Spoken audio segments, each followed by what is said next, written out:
นะโมตัสสะภะคะวะโตอะระหะโต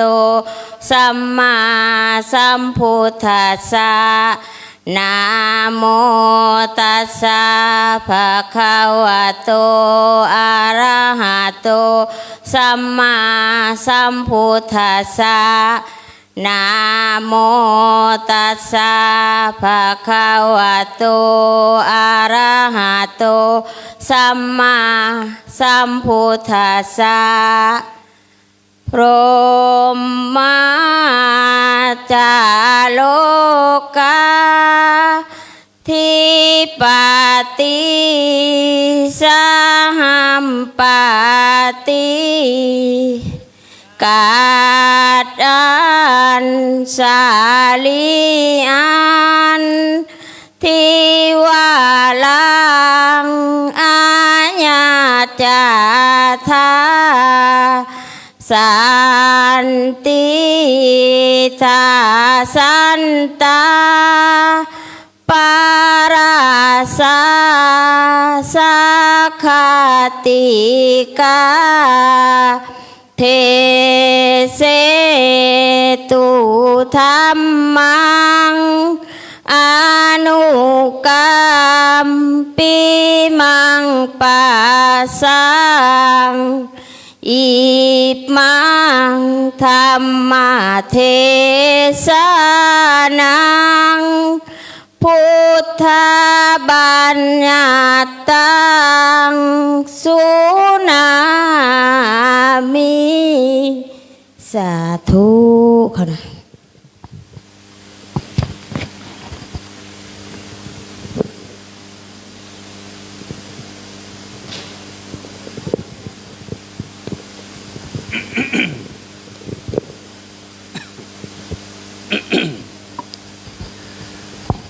นะโม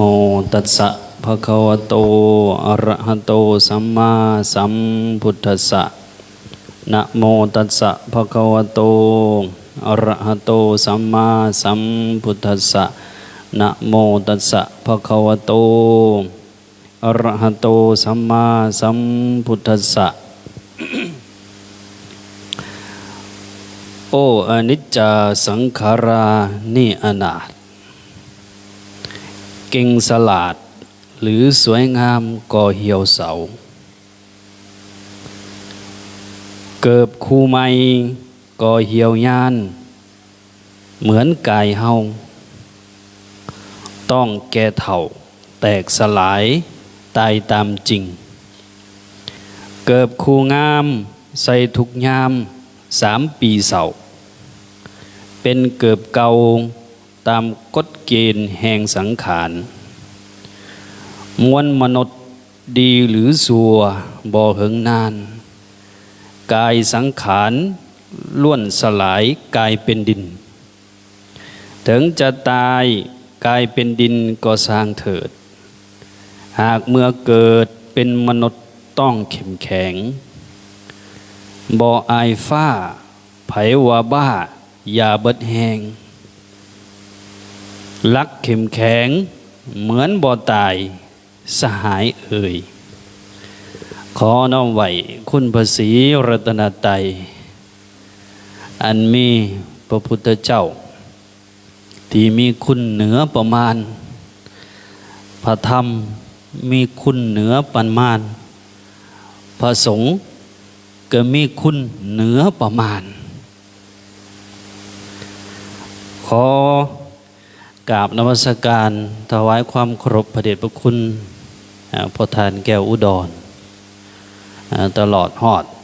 พระเทรานุเทระขอโอกาส ถวายความเคารพพ่อแม่ครูบาอาจารย์ที่เป็นพระมานัตตะเนาะก็หน่อยเนาะขึ้นมานัดได้เนาะพ่อแม่ครูบาอาจารย์เนาะตลอดฮอดนับถือหักแพงลูกหลานจวนนี้นอกตนญาติโยมเบิดทุกผู้ทุกคนต่อไปเฮากับฟังธรรมด้วยความเคารพบ่นบมือก็ได้ เมื่อนี้ข้าน้อยได้รับความเมตตาจากพ่อแม่ครูบาอาจารย์พระเดชพระคุณ ประธานแก้วอุดรพร้อมทั้งคณะสงฆ์ได้ให้มาเว้ามาว่าสู่พวกเฮาฟังมาเห็นจนหน่อยสิหลายๆมันรู้สึกเหมือนกับอยู่วัดตัวเองไป เหมือนกับอยู่วัดอมมาจนหน่อยเฮาอ่านหนังสือได้ทุกองค์อยู่บ่ลูกหลานเฮาจนหน่อยได้ทุกองค์อยู่เนาะได้น้อยนึงบ่นะเอามาอยู่ประพฤติปฏิบัติธรรมอย่าให้พ่อแม่ครูบาอาจารย์พระเดชพระคุณเพิ่นยุ่งยากลำบากน้ำหลายเด้อลูกหลานเฮาเด้อโยมมากับรุ่นน้อยๆซ้ำนี่แหละกันนะประธานรุ่นน้อยๆรุ่นประถมหลายกับมต้น1 2หลาย ประธานเฮาเพิ่นก็จัดงานประพฤติปฏิบัติธรรมมาทุกๆปีโดยเฉพาะก็คืองานปริวัติกรรมนี่ที่จัดควบคู่ไปกับการประพฤติปฏิบัติธรรมเมื่อกี้นี่ได้อ่านก่อนสู่พวกเฮาฟังก่อนที่แดงใส่เกิบตัวเองสังเวชเกิบเก่าเกิบอีเหียนสังเวชเกิบบ่แม่นว่าสังเวชแนวอื่นได้ย้อนว่าเฮาใส่ไปใส่มามันก็เก่าไปพิจารณาเห็นนะเกิบงามๆใส่ทุกเมื่อทุกยามน่ะ3 ปีก็เสาได้เห็นบ่เกิบคูงามคนก็คือกันคนงามๆเมื่อถึงยาม80ก็เฒ่าเลย เป็นคนเก่าเตรียมตายเตรียมตายก็เลยอันนี้จ่าอันนี้ชีวิตเฮาก็คือกันบ่ต่างกับเสื้อผ้าบ่ต่างกับเกิบบ่เฮิงบ่นานก็เก่าไปเสื่อมไปขาดไปผุพังไปนี่กฎเกณฑ์อันนี้จังกฎเกณฑ์อันนี้จังแต่ว่าสิ่งที่อยากมาโอ้ลมมาเว้าให้พวกเราฟังพ่อแม่ครูบาอาจารย์ฟังในมื้อนี้ก็คือสิ่งที่เกี่ยวกับ การดำรงอยู่ของพุทธศาสนาอันนี้ตัวที่ 1แล้วก็ตัวที่ 2การดำรงอยู่ของชีวิตพรหมจรรย์หรือว่าง่ายๆก็เฮ็ดจังใดเฮาจึงจะบ่อยากสิกนะเฮ็ดจังใดเฮาจึงจะมีโอกาสตายคาผ้าเหลืองนะ2ประเด็นที่ 1เรื่องที่อยากว่าก็คือการดำรงอยู่แห่งพระศาสนาพวกเฮาเจ้าข่อย โดยเฉพาะพ่อแม่ครูบาอาจารย์เฮานี่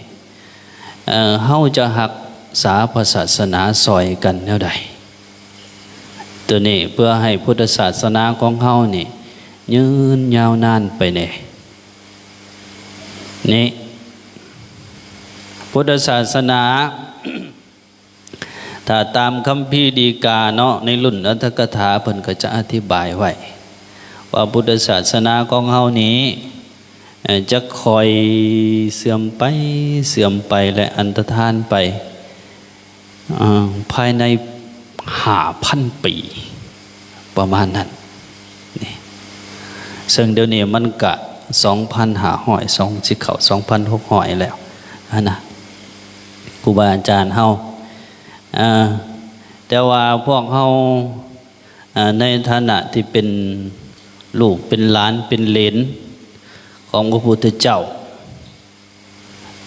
ที่ เป็นนอเป็นแหนงของพระศาสนานะเขาสิซอยกันรักษาเท่าใดตัวนี้เขาจะรักษาสิ่งใดสิ่งหนึ่งนี่พ่อแม่ครูบาอาจารย์เขาต้องรู้ก่อนว่าตัวของสิ่งนั้นคืออีหยัง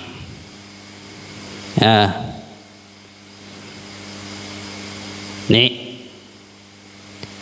พุทธศาสนาก็คือกันเราจะรักษาพุทธศาสนาได้เราก็ต้องเข้าใจว่าพุทธศาสนาคืออย่างก่อนทีนี้เขาน้อยก็เคยว่าอยู่เรื่อยๆว่าสิ่งที่จะเอิ้นพุทธศาสนาได้นั้นต้องประกอบด้วยองค์ประกอบ6องค์ประกอบถ้าขาดตัวใดตัวหนึ่งก็ถือว่าบ่สมบูรณ์นี่6องค์ประกอบนั่นคืออีหยัง อันนี้ก็จื้อซอยกันก็ดีคือกันได้ลูกหลานจวนเอนเฮา1พระศาสดานี่2หลักธรรมคำสอน3บุคคลผู้นับถือหรือเอิ้นว่าบริษัทนี่4ศาสนสถาน5ศาสนวัตถุ6ศาสนพิธีนี่สิ่งที่จะเอิ้นว่าพุทธศาสนาได้ต้องประกอบด้วย6องค์ประกอบนี้ขาดตัวใดตัวหนึ่งก็จัดว่าบ่สมบูรณ์นี่พระศาสดาคือไผพระศาสนาของพุทธศาสนาเฮาก็คือพระพุทธเจ้า ที่พวกเฮาได้ไหวพระอรหังสัมมาสัมพุทโธภควาพระผู้มีพระภาคเจ้าที่เฮาให้ที่ไหวพระไปวางนั้นนะนี่พระศาสดาก็คือพระพุทธเจ้าเฮานั่นเองหลักธรรมคำสอนนี่ก็คือสิ่งที่พระพุทธเจ้าเล่าพ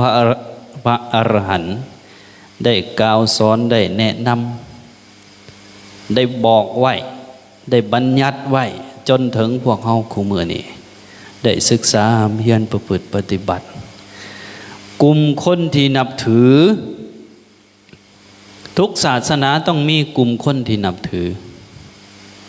ถ้าขาดตัวนี้ก็บ่จัดเป็นก็เฮ็ดให้ศาสนานั้นๆบ่สามารถดำรงอยู่ได้พุทธศาสนาก็เช่นเดียวกันคนที่นับถือพุทธศาสนาโดยเฉพาะเทรวาสเฮาก็เอิ้นว่าพุทธบริษัท4เอาต้นญาติโยมเฮานี่พุทธบริษัท4เดี๋ยวนี้หายไปแล้วภิกขุณีสายเทรวาสของลาวเฮาได้นี่วันนี้ศาสนสถานก็คือวัดวาที่ตั้งเขาเอิ้นที่ตั้งของพุทธศาสนามีวัดนี่แหละเป็นที่สำคัญแล้วก็ศาสนาวัตถุที่เกี่ยวกับพุทธศาสนาแล้วก็ศาสนาพิธีอันเกี่ยวกับพุทธศาสนาต้องมีได้พวกเราเจ้าข่อยสิรักษาสิ่งเหล่านี้6องค์ประกอบอันนี้แนวใดถ้าเฮารักษาถือให้มันมีอยู่ตลอดมันคงอยู่ตลอดก็แสดงว่าพุทธศาสนาของเฮายังอยู่บ่เสื่อมสลายอย่างว่าพระพุทธเจ้านี่เนาะที่จริงพระพุทธเจ้าเพิ่นบ่ต้องการให้พวกเฮามารักษาพิสังดอกบ่ต้องให้รักษาเพิ่นพิสังดอกเพราะว่าเพิ่นเป็นผู้ชนะแล้วเป็นผู้บ่มีเวรเป็นผู้บ่มีภัยนี่แต่ว่าพวกเขารักษาให้คุณของเพิ่นนะดำรงคงอยู่กับโลกนี่ได้เหิงนานเท่าที่จะเหิงได้นี่ตัวนี้เขาจะรักษาพุทธความเป็นพระพุทธเจ้าอยู่2ลักษณะ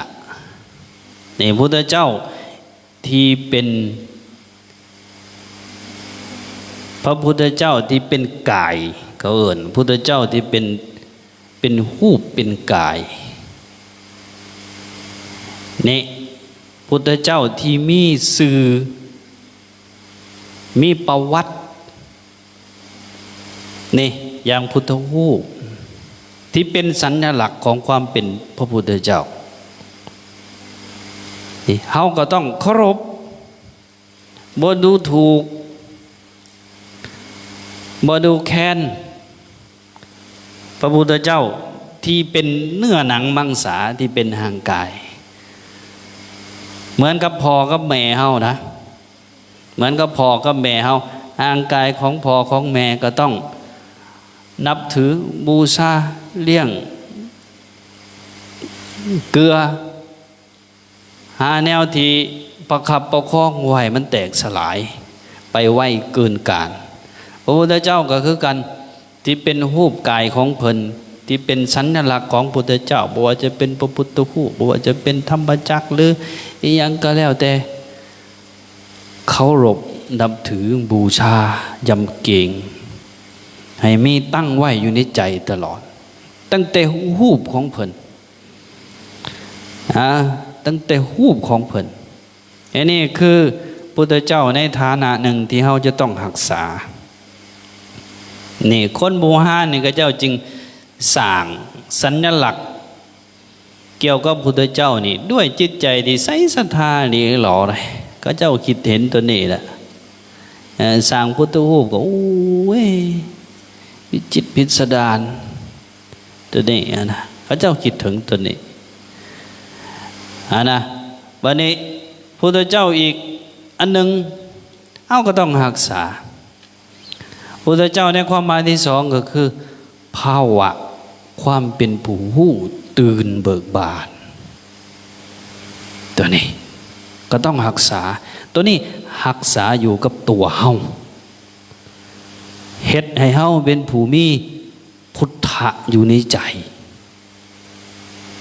รู้ตื่นเบิกบานพ่อแม่ครูบาอาจารย์เฮาพระพุทธเจ้าในสองความหมายนี่ต้องเคารพนับถือบูชาและเฮ็ดให้มีอยู่กับเฮาบ่ว่าจะเป็นเคารพสัญลักษณ์อันที่สื่อถึงพระพุทธเจ้าหรือเฮ็ดให้มีความเป็นผู้รู้ตื่นเบิกบานนี่เฮาเฮ็ดได้แล้วบ่ตัวนี้ถ้าเฮาเฮ็ดได้ก็แสดงว่าพวกเฮาทั้งหมดเป็นผู้รักษาพระพุทธศาสนาจัวคือกันเด้จัวคือกันสัญลักษณ์ของพุทธเจ้าที่ใกล้ๆตัวเฮามีหยังแหน่ลูกหลานสัญลักษณ์ใกล้ๆตัวเฮาที่เกี่ยวกับพุทธเจ้าจะหน่อยเราสี่ไอ้หยังนี่น่ะผ้าคลุมที่เฮาอุ้มไปแต่ละมื้ออีหยังเฮาอุ้มบาทจัวขี้เกียจนี่บาทสัญลักษณ์ที่เกี่ยวกับพุทธเจ้าเคารพนับถือบูชาบ่เหยียบย่ำก็ชื่อว่าเฮาปกป้องพระพุทธเจ้าได้ผู้ใดไปบิณฑบาตฉันเขาแล้วบ่ล้างบาตรชื่อว่าเคารพบ่นี่ผ้าคลุมมาไหวพระแล้วเมื่อเตะถิ่มบ่พับบ่สนเป็นได้เสียว่าเคารพบ่เสียว่ารักษาบ่นั่นนี่ไอ้ตัวใกล้ตัวเฮานี่ถ้าจัวองค์ใดเฮ็ดได้รักษาผ้ารักษาบาตรอันนี้ล่ะคือกันครับเฮารักษาพระพุทธเจ้าเด้อน้อยเด้อนี่สองความหมายนี่แล้วก็เฮ็ดให้ตัวเองเป็นผู้รู้ตื่นเบิกบานนี่เหมือนกับที่เฮาสูตรพุทโธเป็นผู้รู้ผู้ตื่นผู้เบิกบานเฮามีเราบอกนี่อันนี้ในภาคส่วนของความเป็นพระพุทธเจ้าที่เฮาจะต้องรักษาแล้วก็ต่อมาหลักธรรมคำสอนหลักธรรมคำสอนของพุทธเจ้านี่จะมีอยู่3ลักษณะที่เฮาจะต้องเฮ็ดให้เกิดเฮ็ดให้มีอยู่กับตัวเฮามีหน่อยมีหลายปานใดก็ยังดีครูบาอาจารย์ออกตนญาติโยมเฮา3ลักษณะที่1คือความเป็นปริยัติ พวกเฮาที่เป็นเหลนเป็นหลอนของพระพุทธเจ้านี่ต้องให้มีปริยัติว่าหลายก็หน่อยปริยัติก็คือการเรียนศึกษาหลักธรรมคำสอนออกตนญาติโยมบ่ได้แท้ๆก็ให้ได้นะโมนะไอ้มองนี่คำว่าเฮียนในมองนี่บ่แม่นหมายเอาเฉพาะแต่ว่าต้องไปเฮียนไปปริญญาตรีปริญญาโทไปเฮียนปริญญาเอกไปสังพิลึกพิโลว่านั่นดอกไอ้นี่นะลูกหลานจัวเฮานี่นะท่องอิติปิโสภควาเฮียนที่เฮาบวชมานี่อันนี้ก็เอิ้นว่าปริญญากุศลาอีหยังกุศลาจาตุมอีหยังต่างๆหมดนี่นะอันนี้เราเอิ้นว่าปริญญานี่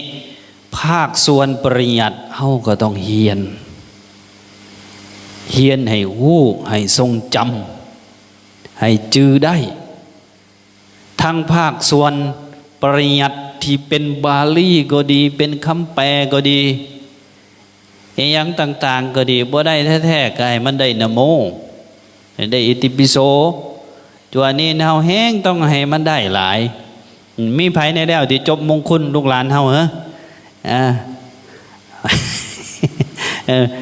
ผู้ฮุ้งเลยล่ะเจ้าดูบ่ยังไผในจบผู้ฮุ้งอีกเกียรติจบแล้วบ่ผู้ฮุ้งเด้นี่แล้วก็ชื่อว่าเป็นผู้มีปริญญาถ้าเราบ่ปะบ่ทิมท้อง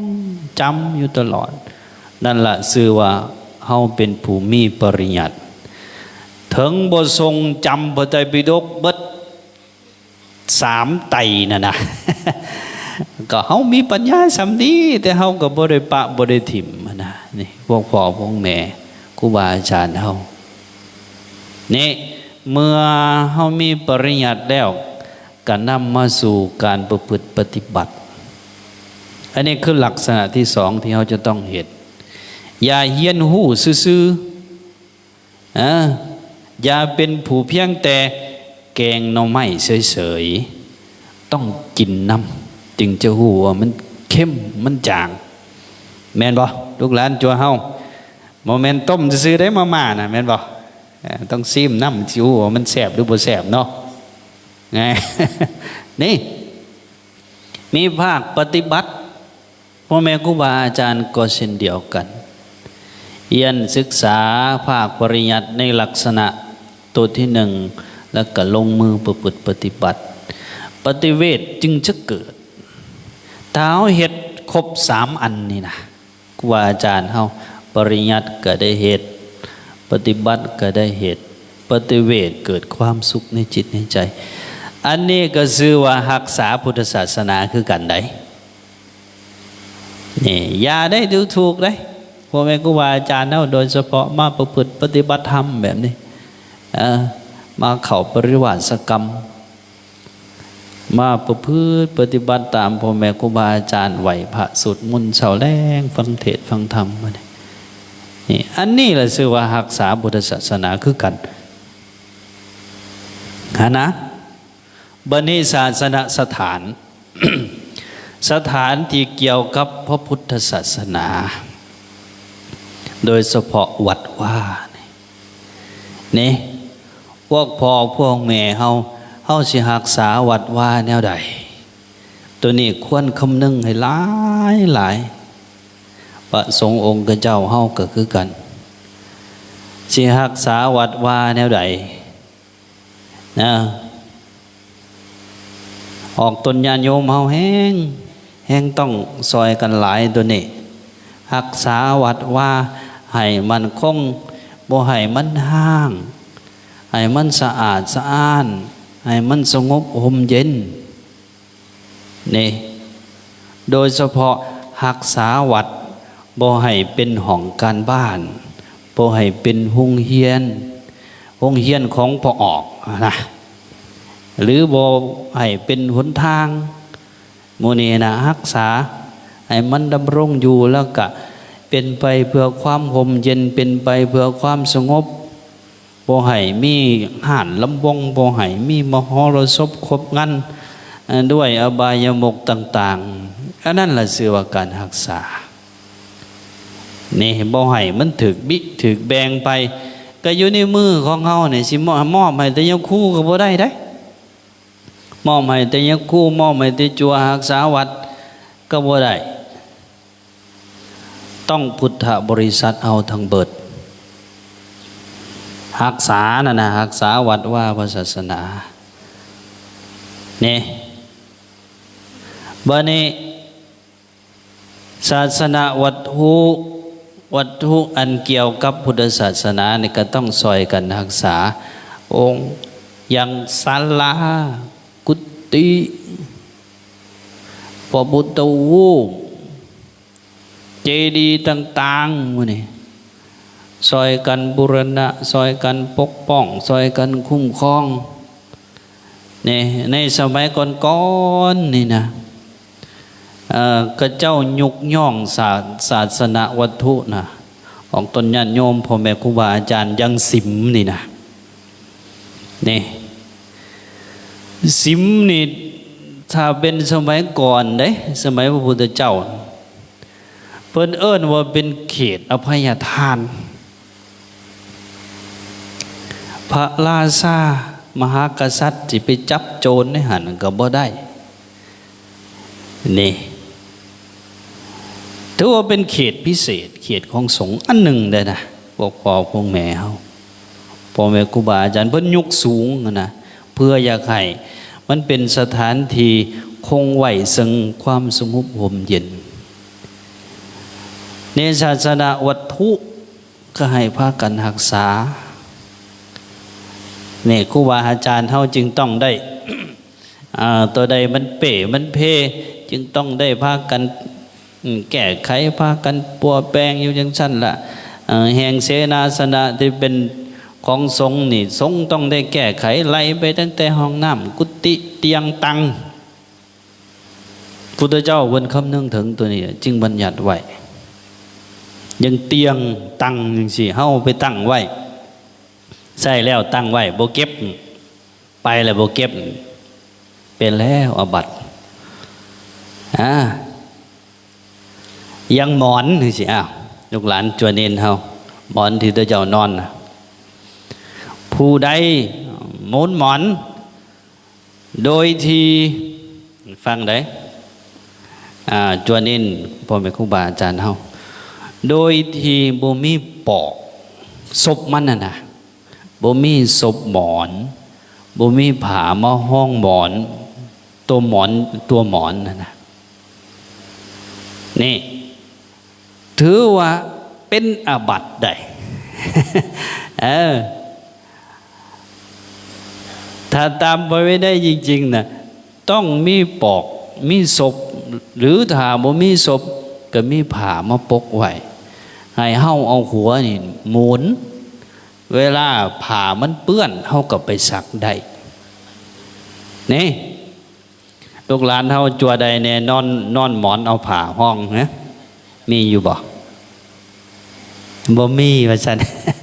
เจนหน่อยเอาบอนหมอนถ้าเจ้าเปื้อนได้สิไปซักแนวใดทิ่มมัน น่านี่ก็ชื่อว่าบ่รักษาอะไรข้อเล็กๆน้อยๆหลายได้เกี่ยวกับเรื่องการรักษาเสนาสนะรักษาศาสนาวัตถุหลายของตนญาติโยมพ่อแม่ครูบาอาจารย์เฮานี่ศาสนาพิธีไอ้ตัวสุดท้ายนี่ก็ต้องมีอย่าไปได้ดูถูกแท้ๆอันนี้นะอาตมาไปเห็นบางหม่องบางบอนก็ถือเบาด้านนี้ซะโอ้ยบ่ต้องมีดอกวิธีสมทานศีลเอาอยู่ในใจนี่แหละบ่ต้องมะยังพันเตวิสุงรักขณทายาติสรเนนะสหบัญจศีลานิยาจามาต้องว่ามันยากมันยุ่งจังนะศีลอยู่ในใจนี่แหละนะนี่บางเทื่อก็เกินไปเฮาถือเบาศาสนาพิธีในภาคส่วนขององค์ตนญาติโยม นี่ก็บ่ให้ถือเบาการไหวพระการสมทานศีลหาก็ดีศีล8ก็ดีบ่ให้ถือเบามีเวลาล่ะให้พากันเฮ็ดพากันปฏิบัติศีลหาก็เป็นหนทางเป็นไปเพื่อความเป็นโสดาบัน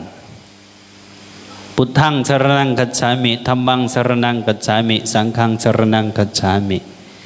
แล้วก็ศีลหาเท่านะนั่นแหละมรรค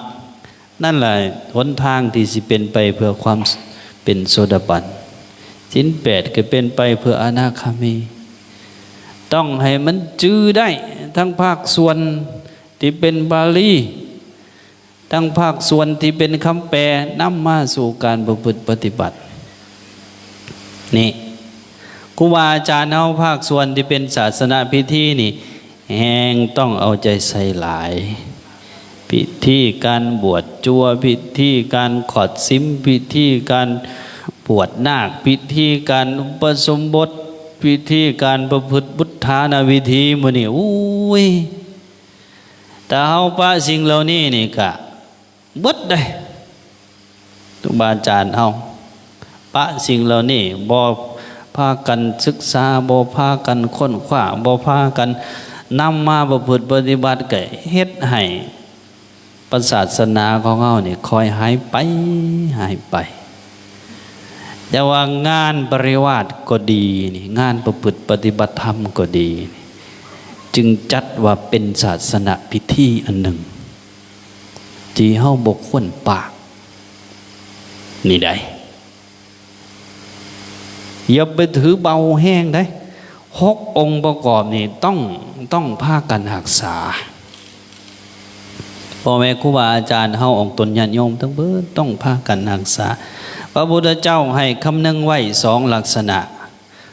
ณะอันหนึ่งก็คือพุทธเจ้าที่เ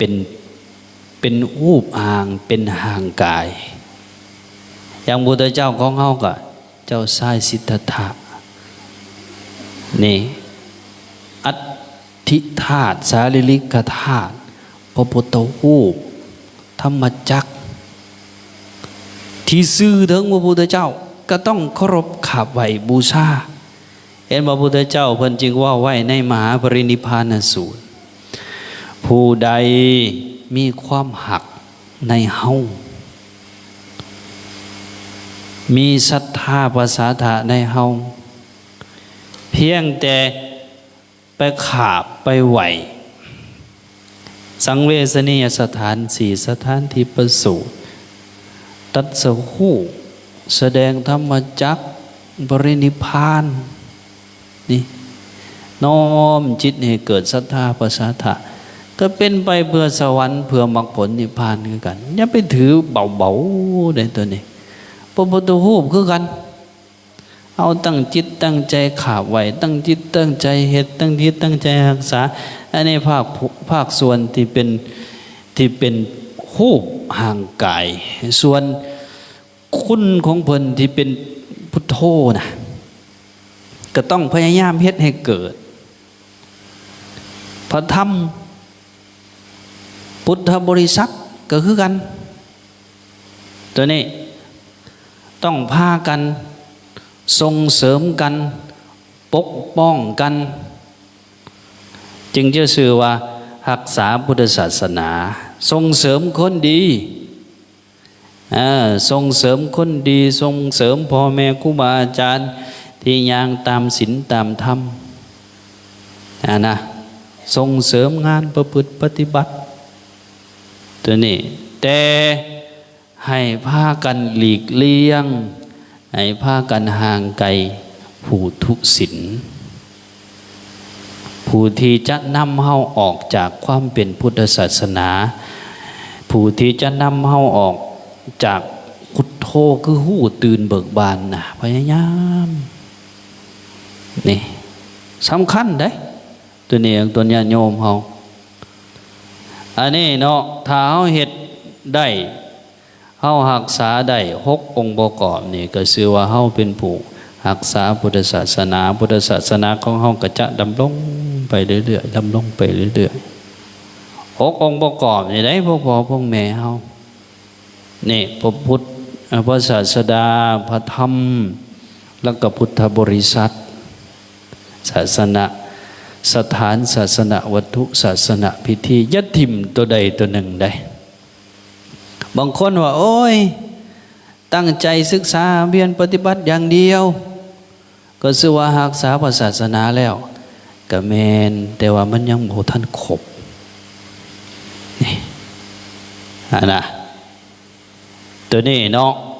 อันนี้ในเรื่องที่เฮาจะดำรงรักษาพุทธศาสนาใดแนวใดให้พากันรักษาองค์ประกอบของพุทธศาสนา6องค์ประกอบนี้ให้ดี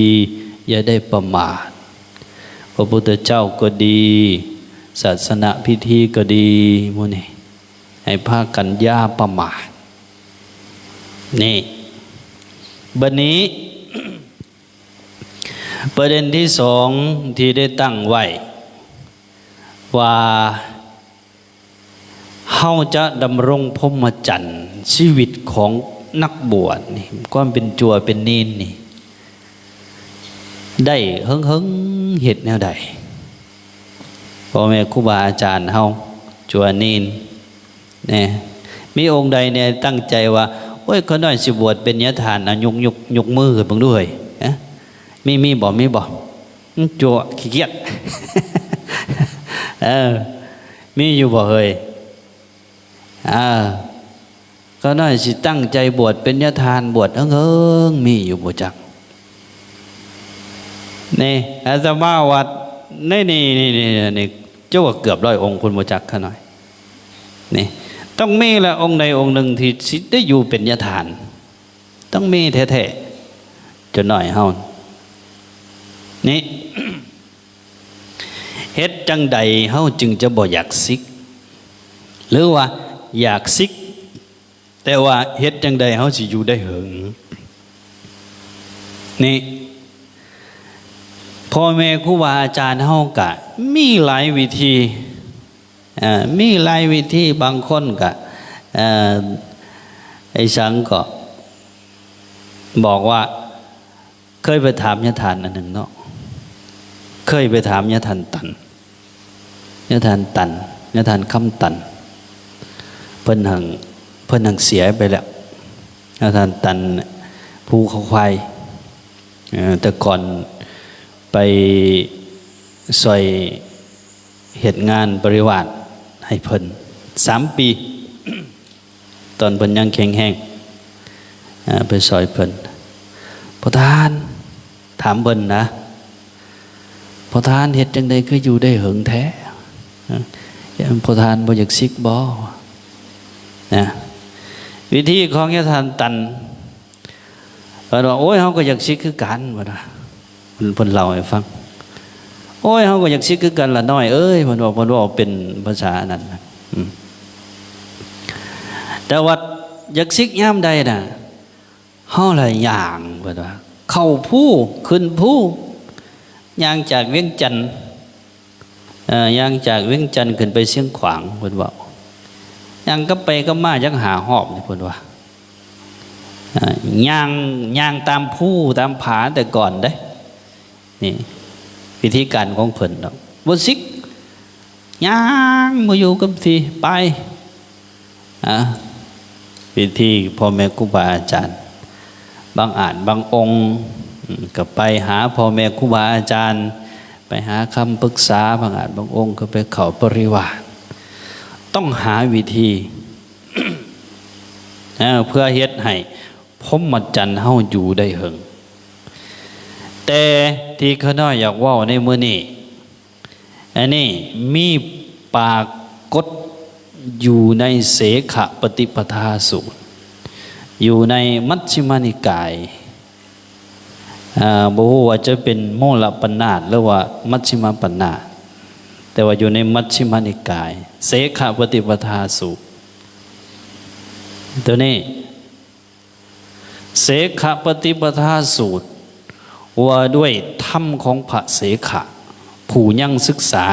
หรือว่าง่ายๆก็ผู้ที่ยังเป็นปุถุชนอยู่คือพวกเฮา เครื่องอยู่ของพวกพระที่ยังเป็นปุถุชนคนที่ยังเป็นปุถุชนโดยเฉพาะกับพระสงฆ์เขานี่แหละเป็นธรรมที่อันนั้น ถ้าเจอบุพิษพระอานนท์เพิ่นเป็นผู้แสดงพระพุทธเจ้าเฮาให้พระอานนท์แสดงแก่เศร้าสักกะยะนี่อันนี้เราให้ฟังบ่ได้จับตำราพระสูตรมาอ่าน มันเป็นสำนวนมันสิเข้าใจยากนะเศร้าสักกะยะพวกพระเจ้ามหานามหลังจากพระเจ้าสุโธทนะได้เสียไปนะนี่พวกเจ้ามหานามชนเศร้าสักกะยะขึ้นมาปกครองสร้างพระศาสตร์ใหม่สร้างเฮือนใหม่ราชวังใหม่นะสันทาคันนะว่ากันคิดโอ้ยเฮ็ดจังได๋เนาะสิให้มันค่ำมันคูนให้คิดแบบบ้านเฮาอ่ะน่ะเฮ็ดจังได๋เนาะสิมันค่ำมันคูนให้มันดีก็เลยว่าโอ้ยไปมนต์พระพุทธเจ้าเราพระสงฆ์พระอรหันต์ทั้งหลายได้มาใส่มาสอยนะได้มาใส่สอยเฮือนซ่านตนเองราชวังตัวเองก็ไปมนต์ให้มาพักอยู่อาศัยอยู่น่ะ7 คืนผู้ใดในอันนั้นน่ะในรุ่นอัตถกถาก็เจ้าว่านี่ได้ถวายทานแน่ได้ฟังธรรมแน่พระสงฆ์องค์เจ้าก็ได้ไหวพระสวดมนต์นั่งสมาธิแน่ย่างจงกรมแน่ยังแน่สนทนาธรรมแน่นั่นแหละพระสงฆ์เป็น500-600 องค์เนาะแล้วมีคืนหนึ่งพระพุทธเจ้าเพิ่นบอกแก่พระอานนท์ให้ไปแสดงธรรมแก่อันนั้นแก่พวกนี่แหละพวกสักกะยะเนี่ยนะเสื้อสายของพุทธเจ้านี่แต่ว่าก็มีพระสงฆ์นั่งฟังนำมานะนี่อันเป็นเครื่องอยู่แห่งพวกเฮาทั้งหลายผู้ใดมีธรรมตัวนี้พระสงฆ์องค์เจ้าจวนเนนเฮานะมีธรรมตัวนี้จะคุ้มครองชีวิตพรหมจรรย์ของเฮาให้อยู่ได้นานหรือว่าง่ายๆก็มีโอกาสตายค่าผ้าเหลืองได้หลายเปิ้นว่าผู้ใดมีอินทรีย์สังวรนี่พ่อแม่ครูบาอาจารย์เฮาอินทรีย์สังวรอินทรีย์สังวรนี่คือความสำรวมระมัดระวังตาหูดังลิ้นกายใจคำว่าสังวรเนี่ยคือสำรวมระมัดระวังอีหยังระวังบ่ให้มันเกิดบาปเกิดอกุศลขึ้นเวลาตาเห็นรูปหูได้ยินเสียงดังได้ดมกลิ่นลิ้นได้ชิมรสกายได้สัมผัสเย็นห่อนอ่อนแข็งใจได้นึกคิดบ่ให้มันยินดีบ่ให้มันยินร้ายจนน้อยก็ตดปูดใส่กันกับบ่กระปั้นเปี้ยหล่นมึงมาตดใส่กูเฮ็ดหยังหั่นน่ะนี่ถ้าสำรวมเด้สำรวมโอ้ก็สิได้โอ้มินหนอแม่นบ่ก็สิกระปั้นมันก็สิกำอยู่แต่มันก็สิอดได้นี่มักจ่อสมมุตินะก็สิโอ้หูได้ยินหนอโอ้ได้แม่นบ่ลูกหลานเฮาบ่ให้ยินดียินร้ายเวลาหูได้ยินเสียงตาได้เห็นรูปนี่ลิ้นได้ชิมรสตาได้เห็นรูปแห่งเวลาเฮาตักอาหารนี่ลูกหลานเฮาเห็นแต่แนวแซ่บๆโอ้ยตักเอาเบิดแม่นบ่ แต่ว่าถ้าเจ้าก็สิบ่ทันบ่ได้ดอกเพราะว่าครูบาอาจารย์หลาย แต่ถามพ่อท่านแก้วว่าอาหารพ่ออยู่พ่อสันพ่ออยู่เพิ่นว่าหลายภาคส่วนมาโฮมกันนี่นะ เพิ่นเอิ้นอินทรีย์สังวรผู้ใดมีตัวนี้เหมือนกับเครื่องป้องกันพรหมจรรย์เฮาชั้นหนึ่งละได้นะอินทรีย์สังวรนี่ตาเห็นหูสำคัญพ่อแม่ครูบาอาจารย์นะโมเมนต์แต่ว่าพวกพ่อแม่ครูบาอาจารย์จนนี่ตัวเขาน้อยเองคือกันบางเตือฮอดบ่จักสนกับโทรศัพท์พี่จังเปิดไปก็เห็นดอกหูงามๆใน TikTok ใน Facebook Instagram พี่จังต่างๆหมดนะมีแต่หูงามๆมาหล่อจิตหล่อใจเฮาใน Facebook แห้งเต็กไม่ออกนั่นไม่ออกนี่บางคนกับผู้นี้เป็นน้องผู้นี้เป็นเอื้อยโอ้ยเอื้อยแน่น้องแน่เป็นไปเป็นมาแล้วจักมันสิเป็นหยังบัดนี้แต่เฮาบ่สำรวมนะบ่สำรวมอินทรีย์เกินอินทรีย์สังวรนี่เป็นเครื่องป้องกันอันหนึ่งเลยได้นี่ครูบาอาจารย์เฮา สมัยเขาน้อยเป็นอันนั้นใหม่ๆบวชเป็นจัวใหม่ๆจนฮอดพรรษาที่5ที่6นี่นะบ่ได้กล้าแนมไม่ออกได้อย่าว่าแต่ผู้สาวนะผู้เฒ่า ผู้เฒ่ายังบ่กล้าแนมคุมื้อนี่ใครแน่แนมไม่ออกสาวก็ได้แนมไม่ออกเฒ่าก็ได้แต่ว่าบ่แม่นว่าบ่รู้สึกมักได้แนมไม่ออกสาวก็ยังรู้สึกมักอยู่แต่ว่าเฮาข่มมันได้แน่แนมไม่ออกเฒ่าก็ยังธรรมดานี่แหละคืออินทรีย์สังวรคนหนุ่มคนสาวผู้เฒ่าคือกันได้พ่อแม่ครูบาอาจารย์เฮาอย่าไปคิดแต่ว่าคนหนุ่มเท่านั้นดอกมันไฟแห้งมันอยากซิกเห็นไม่ออกมันคึกเห็นเพศตรงกันข้ามมันคึกผู้เฒ่าก็คึกคือกันกามราคะเนี่ยบ่ได้เลือกหนุ่มเลือกอ่อนเลือกเฒ่าเลือกแก่มันคือกันบางองค์30พรรษาก็ยังซิกก็มี42พรรษา43พรรษาซิกก็ยังมีหนึ่งในหันก็ย้อนขาดอินทรีย์สังวรจัวบ่าวนี่แห้งเต็กแล้วจัวที่เป็นผู้บ่าวจัวมีหลายองค์อยู่ประจักที่มีไม่ออกอยู่ในนี่นะจัวเฮาจัวผู้บ่าวเนี่ยนะนี่นั่นแหละพระพุทธเจ้าพระอานนท์เพิ่นเทศตัวนี้เรื่องอินทรีย์สังวร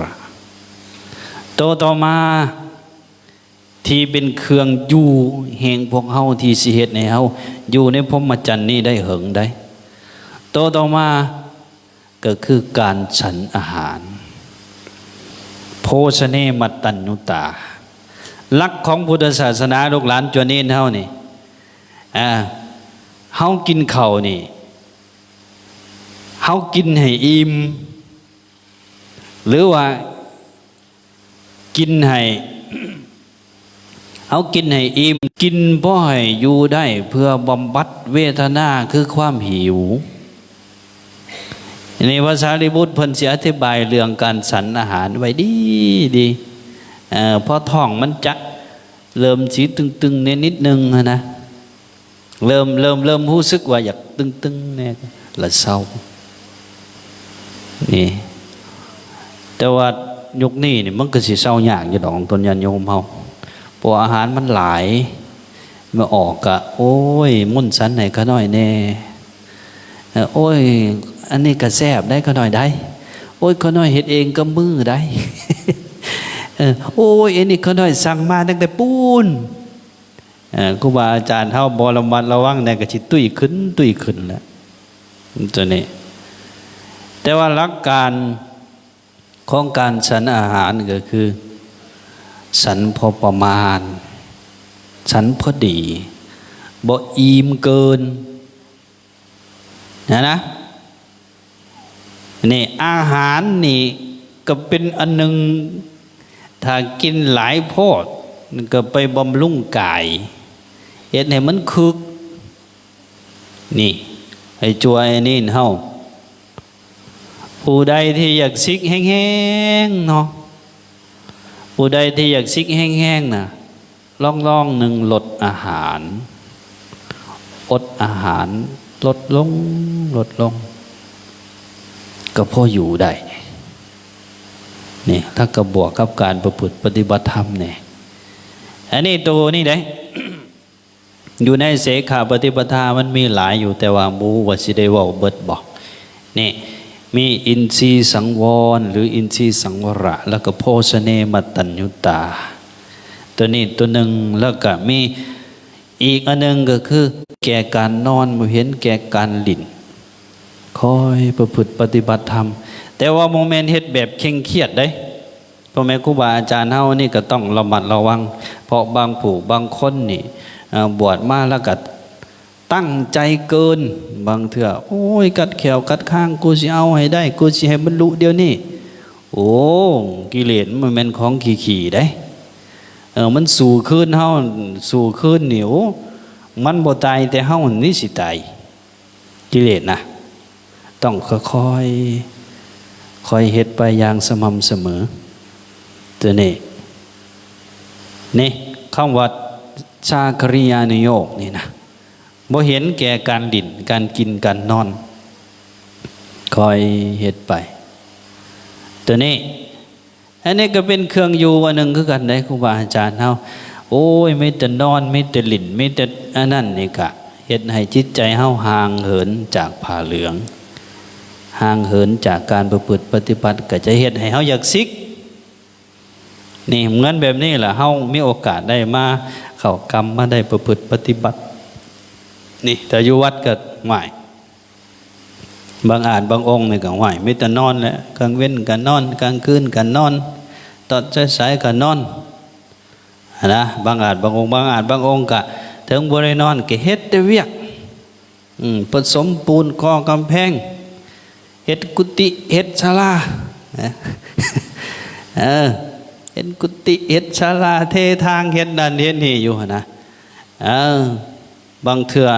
เฮาบ่มีโอกาสที่จะได้แนมเข้ามาภายในเบิ่งจิตเบิ่งใจเบิ่งฐานการประพฤติปฏิบัติเฮาก็เฮ็ดให้ใจเฮาห่างเหินจากการประพฤติปฏิบัติธรรมได้นี่เพิ่นจึงให้เนื่องหาตัวนี้อันนี้เนาะแล้วก็อีกต่อมาก็คือเป็นผู้ฝึกฌานนี่เป็นผู้เจริญฌานสี่ว่าตัวนี้ปัจจัยอย่างอีกแล้วฌานที่เกิดจากสมาธิขั้นสูงนะพ่อแม่ครูบาอาจารย์เฮาอันประกอบด้วยวิตกวิจารปิติสุขเอกัคคตานี่เป็นผู้มีฌานหนึ่งฌานสองฌานสามฌานสี่นี่ไอฌานนี่ซ้ำกับอาหารชั้นดีผู้ใดถึงผู้ใดมีในชีวิตของความเป็นพระเป็นจัวนี่จะอยู่ได้เหิงถ้ารักษาได้อยู่ตลอดแห่งโอกาสที่จะซิกนี่ถือว่าเกือบสิบ่มีแล้วแหละนี่ถ้ารักษาสภาพมันได้อยู่ตลอดนี่ในเสขาปฏิปทาพุทธเจ้าเพิ่นว่าตัวนี้ไว้นี่เป็นผู้มีอินทรีย์สังวรสำรวมระมัดระวังตาหูดังลิ้นกายใจโมเมนต์โมให้เบิ้งได้โมเมนต์โมให้เบิ้งโมเมนต์โมให้ฟังแต่ว่าเลือกฟังเลือกเบิ้งเลือกเสพในสิ่งที่มันเป็นบุญเป็นกุศลแก่เฮานี่ยังจัวเน้นเฮาก็เลือกเบิ้งรูปเบิ้งภาพที่มันดีๆภาพพุทธรูปภาพการสร้างน้ำทำบุญอย่างที่เป็นบุญเป็นกุศลครูบาอาจารย์เฮาก็เช่นเดียวกันอันนี้เป็นผู้ชั้นอาหารพอประมาณเป็นผู้บ่เห็นแก่การนอนการดิ่นการกินการอะไรยังเกินไปเป็นผู้เจริญฌานอยู่ตลอดจะเฮ็ดให้เฮาอยู่ได้หึงอันนี้พ่อแม่ครูบาอาจารย์เฮามีโอกาสก็ไปอ่านเบิ่งในเสขปฏิปทาสูตรนี่ธ ำที่เฮ็ดให้ผู้เป็นเสขะบุคคลอยู่ในพรหมจรรย์นี่ได้เหิงได้ครูบาอาจารย์เฮามันมีอยู่ได้มันมีเหตุมีปัจจัยที่เฮ็ดให้อยากซิกมีเหตุมีปัจจัยที่เฮ็ดให้อยู่ได้เฮาต้องสร้างเงื่อนไขนั่นการอยู่ในผ้าเหลืองบ่สิกขาลาเพศนี่กะเป็นการรักษาพุทธศาสนาไปในตัวข้าน้อยอาตมาเคยเว้ากับพ่อแม่ครูบาอาจารย์อยู่วัดอยู่ว่าหรือไผก็ตามว่าถึงเฮาบ่เก่งการก่อสร้างถึงเฮาบ่เก่งปริญญาจบปริญญาตรีปริญญาโทปริญญาเอกหรือจบหยังก็ตามแต่เฮารักษาผ้าเหลืองนี่เป็นผู้มีศีลสำรวมกายวาจาใจอยู่ตลอดถึงบ่ได้สร้างศาลาหลังมากใหญ่ก็ชื่อว่าเฮาเป็นผู้มีคุณต่อพุทธศาสนาคือกันได้นี่ถึงบ่ได้สร้างสิมหลังมักใหญ่ถึงบ่ได้จบนั่นจบนี่เฮาก็มีคุณต่อพระศาสนาคือกันถ้าเฮาบ่ทิ่มผ้าเหลืองไปนะมีคุณหลายไม่มีคุณหน่อยๆไม่ออกพอออกจนนี่ก็มีคือกันแต่ว่าพระเฮานี่จะมีหลายกว่านี่พ่อแม่ครูบาอาจารย์เฮาเขาน้อยเว้าว่าดอกว่านี่ แห่งผู้ใดได้ศึกษาหำเฮียนได้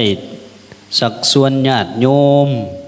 ขนขวายในการสร้างน้ำทำบุญขนขวายในการประพฤติปฏิบัติแนะนำศีลธรรมกับเจ้าได้เว้าได้แนะนำได้อันนี้แห้งสร้างคุณประโยชน์แก่พุทธศาสนานำตื้มขึ้นอีกหลายๆอันนี้เว้าให้พวกเราฟังในเรื่องการดำรงอยู่ของพุทธศาสนากับการดำรงอยู่ของพรหมจรรย์นี่จัวเน้นพ่อแม่ครูบาอาจารย์ถ้ายังบ่ท่านสิกขาลาเพศยังอยู่ในผ้าเหลืองก็ชื่อว่าเป็นผู้มีคุณต่อพุทธศาสนาคือกันได้นี่พระสงฆ์องค์เน้นเฮานี่เนาะผู้ที่อยู่ได้นี่มันจะมีอยู่ 2-3 ลักษณะ พวกหนึ่งอยู่ได้แต่ว่าเป็นผู้บ่มีความสุขที่เป็นนิรมิตสุขความสุขที่เป็นความสุขภายในอันเกิดจากการประพฤติปฏิบัติธรรมการรักษาศีลธรรมเป็นหยังคืออยู่ได้อยู่ได้ย้อนมันบ่ได้นั่นบ่ได้เฮ็ดให้เฮ็ดหน้าเฮือนบ่ได้เซาเขาบ่ได้ซื้อมันมีเงินใช้ มันมีเขากินมันมีเฮือนอยู่ก็เลยพออยู่ได้แต่ว่าใจภายในบ่มีความสุขนี่บ่มีความสุขที่เป็นนิรมิตสุขอันเกิดจากการประพฤติปฏิบัติอันนี้พวกนึงอีกพวกนึงอยู่ได้แล้วก็มีความสุขพร้อมมีความสุขใดมีความสุขย้อนโอ้ยตัวเองคิดขึ้นมายามใดเฮาก็เป็นผู้บ่ได้ผิดศีลเฮาก็เป็นผู้ประพฤติปฏิบัติบ่ได้อายฟ้าอายดินอีหยังก็มีความสุขอันนี้ก็มีได้พวกหนึ่งเหมือนกับพวกเราเจ้าข่อยมาประพฤติปฏิบัติธรรมบ่อายฟ้าอายดินคิดขึ้นมากะเฮาบ่ได้ผิดศีลผิดธรรมนี่อีกพวกหนึ่งอยู่ได้บ่มีความสุขแต่ก็บ่ได้ผิดศีลผิดธรรมฝึกมันอยากสิกก็อดมันอยากสิกก็อดเอาอดไว้ทนเอานี่ก็มีได้แต่นี่อีกพวกนึง อยู่มีความทุกข์แต่ว่าก็บ่ค่อยสนใจเรื่องศีลเรื่องธรรมอันนี้ก็หลายคือกันพวกเฮานี่จะอยู่ในพวกใดก็ให้พิจารณาเบิ่งว่าเฮาอยู่ได้ชีวิตอยู่ในพรหมจรรย์นี่เป็นพวกใดถึงอยู่แบบบ่มีความสุขทุกจิตทุกใจกะอย่าไปผิดศีลผิดธรรมตัวนี้อย่าไปผิดศีลผิดธรรมอันเป็นการทำลายพุทธศาสนานี่ถ้าเฮาเฮ็ดได้อยู่ได้แล้วก็มีความสุขนี่แห้งดีแห้งเป็นกำลังบัดนี้เฮ็ดจังได๋เฮาจะมีความสุขในชีวิตพรหมจรรย์เฮาก็แบบที่ว่าน่ะเริ่มจากเป็นผู้มีอินทรีย์สังวรนี่เป็นผู้ฉันอาหารพอประมาณบ่เห็นแก่การดื่มการนอนแล้วก็เป็นผู้นั่นเจริญฌานฝึกประพฤติปฏิบัติธรรมอยู่ตลอดนี่ความสุขที่เป็นนิรมิตสุขก็จะเกิดชีวิตพรหมจรรย์เฮาก็จะมีความหมายในที่สุดนี่พุทธศาสนานี่ถ้าเป็นแบบที่ว่ามาทั้งเบิดนี่จะอยู่ได้เหิงตั้งแต่ต้นจนฮอดเดี๋ยวนี้นะออกต้นญาติโยมเฮานี่เนาะอย่างว่าฝากไว้กับพวกเฮาทั้งหมดที่เป็นพ่อแม่ครูบาอาจารย์ลูกหลานจวนนี้ตลอดฮอดออกต้นญาติโยมเฮาได้นำไปพิจารณาเบิ่งการดำรงอยู่ของพุทธศาสนากับพ่อแม่ครูบาอาจารย์จวนนี้เฮาก็เฮ็ดจังใดชีวิตพรหมจรรย์ของเฮาจะอยู่ได้เฮิงรอดพ้นจากการสิกขาลาเพศเนาะฝากไว้ตัวนี้เนาะเอาละเนาะท้ายที่สุดขอหน่อยอัตมาภาพในกล่าวสิ่งอลานพันละน้อยก็สมควรแก่เวลาท้ายสุดนี้ก็ขออ้างเอาคุณพระศรีรัตนตรัยคุณศีลคุณธรรมคุณงามความดีทั้งหลายจงมาปกป้องคุ้มครองพ่อแม่ครูบาอาจารย์ออกตนญาติโยมลูกหลานจนนี้ให้ประสบกับความสุขความเจริญหายทุกข์หายโศกหายโรคหายภัยสมความมุ่งมั่นปรารถนาในสิ่งที่สอบประกอบโดยธรรมกันเพิดทุกผู้ทุกคนทุกอาจทุกองค์เวิดตลอดเทินสาธุสาธุสาธุอนุโมทามิกราบลงกราบองค์แสดงธรรม อันนี้คือพระอาจารย์พรสุขทิตะธรรมโมโดยฐานพรสุขทิตะธรรมโมห้องคณะประจำประสอแขวง